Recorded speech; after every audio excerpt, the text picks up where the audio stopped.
مناجاة المريدين. بسم الله الرحمن الرحيم. سبحانك ما أضيق الطرق على من لم تكن دليله، وما أوضح الحق عند من هديته سبيله. إلهي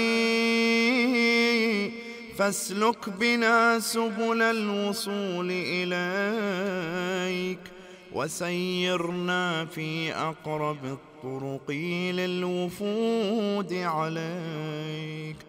قرب علينا البعيد، وسهل علينا العسير الشديد، وألحقنا بعبادك الذين هم بالبدار إليك يسارعون، وبابك على الدوام يطرقون، وإياك في الليل والنهار يعبدون، وهم من عيبتك مشفقون. الذين صفيت لهم المشارب، وبلغتهم الرغائب، وأنجحت لهم المطالب، وقضيت لهم من فضلك المآرب، وملأت لهم ضمائرهم من حبك،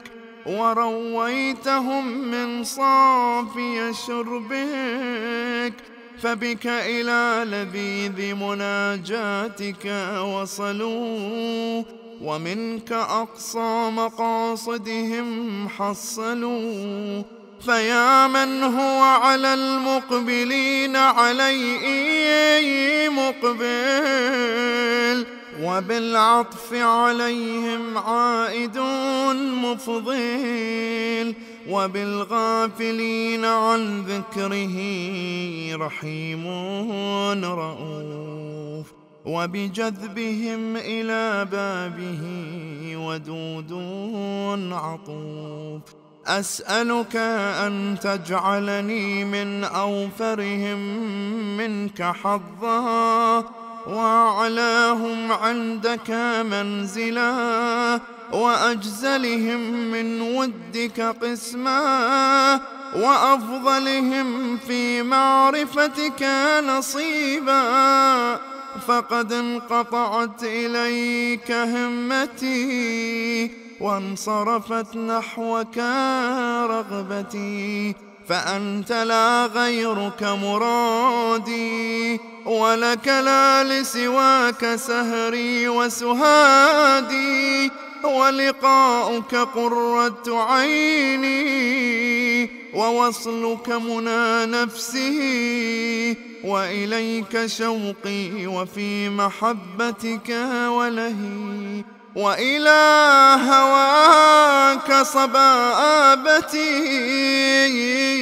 ورضاك بغيتي، ورؤيتك حاجتي، وجوارك طلبي، وقربك غاية سؤلي، وفي مناجاتك روحي وراحتي، وعندك دواء علتي، وشفاء غلتي، وبرد لوعتي، وكشف كربتي.